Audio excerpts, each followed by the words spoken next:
오늘도 새벽에 우리를 불러주시고 깨워주시고 인도하시는 주님의 은혜가 하루의 삶 속에서 함께 하시기를 축원합니다. 주님과 동행하는 것 정말로 우리들의 삶 속에 이것이 나의 간증이요 이것이 나의 은혜입니다 라고 고백되는 삶이 되시기를 바랍니다. 주님과 함께 한다는 것 우리에게는 흥미진진한 일인 것 같지요. 그런데 때로는 주님이 함께함에도 불구하고 주님이 사랑하심에도 불구하고 문제는 여전히 있을 수 있다는 겁니다. 이 나사로의 사건을 보면서 우리가 나는 어떠한 믿음의 모습까지 있을까? 나사로, 마르다, 마리아 이 세 사람의 관계 속에서 주님은 주님의 능력과 은혜를 보여주기 원합니다. 그러나 각자의 믿음대로 쓰임은 받습니다. 나는 어떠한 믿음의 사람일까? 오늘 함께 보시기를 바랍니다. 11장 3절입니다. 이에 그 노이들이 예수께 사람을 보내어 이르되 주여 보시옵소서 사랑하시는 자가 병들었나이다 하니 이 나사로, 마르다, 마리아 주님께서 특별히 많은 사랑을 주었던 관계였던 것 같습니다. 누가 감히 예수님께 주께서 사랑하시는 자 이렇게 말할 수 있겠습니까? 그런데 이 마르다와 마리아는 예수 앞에 나사로가 병들었는데 이 병든 나사로를 살리고 싶어서 사람을 보냈는데 거기다가 수식어를 붙이는 거죠. 보시옵소서 사랑하시는 자가 주께서 사랑하시는 자 예수님이 사랑하는 자 거기다 이 귀한 수식어를 붙입니다. 주께서 여러분을 사랑하십니다. 사랑하시지만 문제는 또 생길 수 있습니다. 주님께서 나사로를 사랑하셨지만 나사로가 병들어 죽게 된 것도 있습니다. 어떤 사람은 문제만 생기면 이렇게 말합니다. 저 사랑한 거 맞아요? 예수님 저 사랑한 거 맞아요? 어떤 아이는 부모님이 조금 혼만 내면 나 사랑한 거 맞아요? 그래 내가 너 사랑한 거 맞다 이놈아 하면서 혼낼 수도 있죠. 그 사랑의 관계를 문제로 인하여서 시험하려 합니다. 테스트하려 합니다. 이런 문제가 있는데요. 응답이란 것도 마찬가지죠. 내가 열심히 기도했는데 응답되지 않는 것 같아요. 그럼 어떤 사람은 주님 저 사랑한 거 맞아요? 이렇게 말합니다. 그러나 주님은 말씀하죠. 그래 내가 너를 여전히 사랑하노라. 사랑하는 자에게 주님은 때로는 채찍을 주시고요. 환난을 주기도 하고요. 문제를 주기도 합니다. 그래서 그 문제를 통해서 더욱더 성숙되기 원하고 성장하기 원하고 더 주님의 품에 안기기를 원하는 거죠. 사랑이라는 것은 무조건적으로 좋은 환경만이 아닙니다. 좋은 환경이 아니라 주님과의 관계성을 보여주는 거죠. 그럴 때에 주님께서 4절 이렇게 말씀하죠. 예수께서 들으시고 이르시되 이 병은 죽을 병이 아니라 하나님의 영광을 위함이요 하나님의 아들이 이로 말미암아 영광을 받게 하려 함이라 하시더라. 아멘. 자, 잘 보세요. 이 병은 죽을 병이 아니라 나사로가 죽었습니까? 죽지 않았습니까? 죽었죠. 그러면 우리 이렇게 생각할 수 있죠.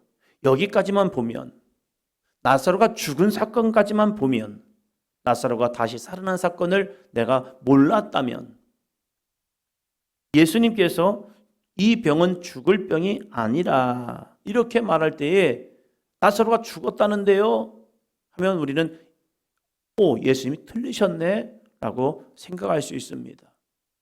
주님은 우리에게 이런 응답을 주겠다라고 말씀하셨는데 내가 가는 길을 보니까 주님이 틀리셨네요.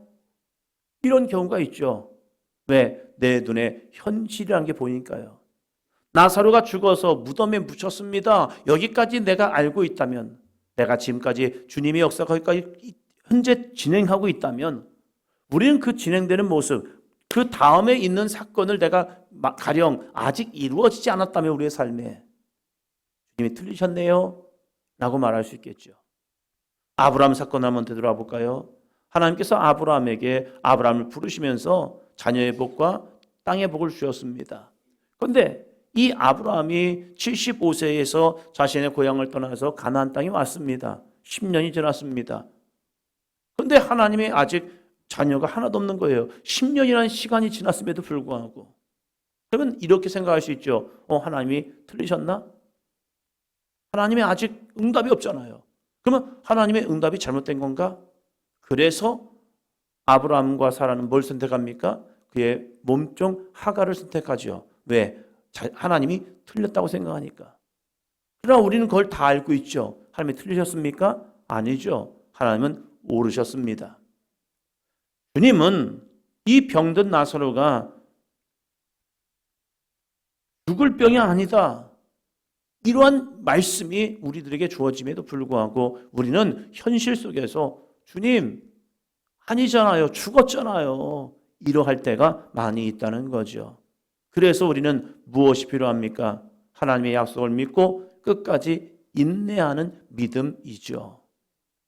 저희 할머니가 열심히 기도하시면서 이러한 응답을 받았을 것 같아요. 너의 집에 구원이 있으리라. 근데 저희 할머니는 저희 아버지의 교회 다니시는 것을 못 보고 돌아가셨습니다. 그렇지만 유언은 하셨죠. 예수님 믿어라. 옆방에서 할머니가 돌아가시는 그 시간 속에서 저희 삼형제는 옆방에 있었고 아버지 어머니는 할머니 곁에 계셨고 근데 할머니가 그렇게 말씀하셨대요. 아버지에게. 그것이 저희 아버지에게 평생의 어머니의 유언이 돼서 저희 아버지는 그 마음을 품고 있었고 할머니가 돌아가신 이후에 6년의 시간이 지나서 12년이 되니까 그 응답이 이루어지더라고요. 현재 진행되는 과정에서는 우리가 하나님이 응답 안 하셨어라고 생각할 수 있지만 아닙니다. 하나님의 약속은 오늘도 진행되고 있다는 겁니다. 그래서 이제 예수님께서 제자들과 함께 이제 죽은 나사로를 향하여 나아옵니다. 예수님은 죽어 있는 나사로를 보기 위해서가 아니라 바로 하나님의 영광을 보기 위해서 나오고 있다는 사실입니다. 우리는 나사로를 향한 무덤이 우리 가운데도 있을 수 있어요. 그 무덤을 보면서 죽어 있는 나사로를 보기 원합니까? 주님이 살리실 나사로를 보기를 원합니까? 예수님은 마르다에게 이렇게 이야기합니다. 23절이요. 예수께서 이르시되 내 오라비가 다시 살아나리라. 아멘. 예수님은 조문하러 온 게 아닙니다. 살리러 오셨습니다. 우리는 조문하러 갑니까? 살리러 갑니까? 오늘 우리가 이 시간 성전에 온 것이 이 새벽을 깨우는 믿음이 조문하러 옵니까? 아니면 살리시는 주님을 보러 옵니까? 우리의 신앙이 여러분의 이 시간이 살아 계신 주님을 만나고 주님과 함께 살리는 역사가 있기를 주의 이름으로 축원합니다. 먼저는 내 영혼이 주님과 함께 살아납니다. 내가 살아있을 때 그 살아있는 거룩한 빛을 통하여서 우리의 가정을 살릴 수 있습니다. 우리가 주의 말씀을 선포할 때요. 어떻게 말씀을 선포합니까? 오늘의 말씀입니다. 43절입니다. 이 말씀을 하시고 큰 소리로 나사로야 나오라 부르시니 아멘. 다시 한번 읽습니다. 시작. 이 말씀을 하시고 큰 소리로 나사로야 나오라 부르시니 아멘. 주님이 다 하지 않습니다. 마르다에게 돌문을 옮겨 놓으라 하시죠.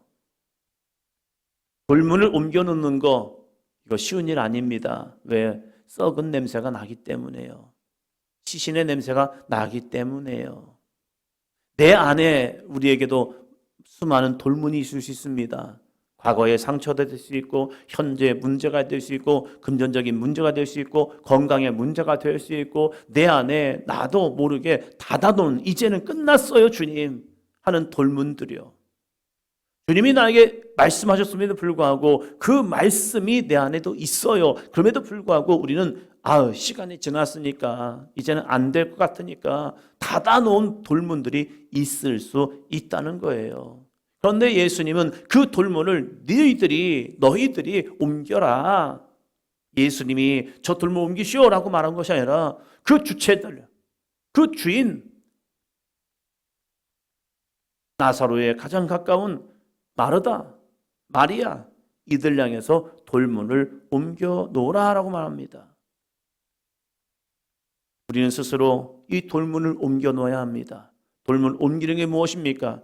내게 있던 것을 주님께 내어 놓는 거죠. 이것을 기도라고 얘기하죠. 우리가 주님 앞에 나와서 우리 안에 있는 돌문들, 이 돌문들을 주님 앞에 하나씩 내어 놓는 겁니다. 주님, 이 돌문을 내가 옮겨요. 내 안에서 주님께로요. 이 문제를 주님 앞에 내어 놓습니다. 주님, 이 문제를 주님께 올려놓으니 주님께서 그 다음 역사는 주님이 하실 일입니다. 내가 하는 일은 아니에요. 내가 어떻게 변화시킬 수 있고 바꿀 수 있고 어떻게 역사를 이룰 수 있겠습니까? 우리는 우리에게 맡겨진 주님의 이름, 그 이름을 의지하여 주님 앞에 내어놓는 거죠. 그럴 때 주님이 말씀이 선포됩니다. 나사로야 나오라. 오늘도 그 주님의 거룩한 이 음성이 여러분의 삶을 통하여 선포되시기를 주의 이름으로 축원합니다. 나사로야 나오라. 내 안에 있는 마음들, 잘못된 마음들, 궁일함, 내 안에 두려운 마음들, 염려된 마음들, 내일에 대한 두려움, 문제, 상처, 그리고 내 가정에 있는 문제들, 이 문제를 향해 선포하는 거죠. 나사로야 나오라. 내가 하는 건 아니에요. 그러나 주님의 이름을 가지고 선포하는 거죠. 이것이 무엇입니까? 믿는 자의 표적이죠. 우리 사도인전교회가 믿는 자의 표적을 선포하며 나가는 거죠. 믿는 자에게 이런 표적이 따르니 곧 그들이 내 이름으로 귀신을 쫓아내며 새 방언을 말하며 뱀을 집어 올리며 무슨 독을 마실지라도 해를 받지 아니하며 병든 자에게 손을 얹은즉 나으니라 하시니라. 그래서 우리는 그 말씀을 그대로 그냥 선포하는 거예요. 뭘 가지고요? 믿음을 가지고요. 그러할 때에 놀라운 역사가 이루어지죠. 썩은 냄새가 남에도 불구하고 나사로가 수족을 배로 동인 채로 나오게 됩니다. 누가 살린 겁니까? 예수님이 살리는 겁니다.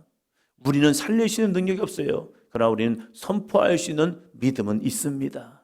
오늘 이 새벽이 바로 이 선포. 나사로야 나오라. 내 안에 있는 이 문제들, 두려움들, 염려들, 걱정들, 근심들, 내가 지금 갖고 있는 이러한 상황들, 그것을 향하여 선포하시기를 바랍니다. 예수님도 이렇게 하셨대요. 큰 소리로. 왜요? 들으라고. 누가 들으라고요? 옆에 있는 사람들이 들으라고요. 나사로가 들으라고 하는 건 아닌 것 같아요. 옆에 있는 사람들이 다 지금 뭡니까? 되겠어? 야야야, 지금 돌문을 딱 옮기는 순간 냄새가 싹 스며 나오지 않았을까요?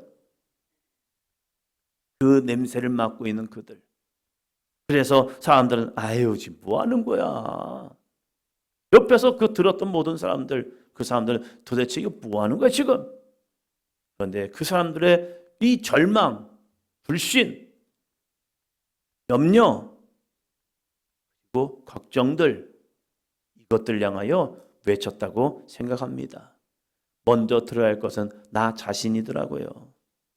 죽어있는 문제가 아니라 내 안에 있는 이 사건들이 아니라 먼저 내가 들어야 합니다.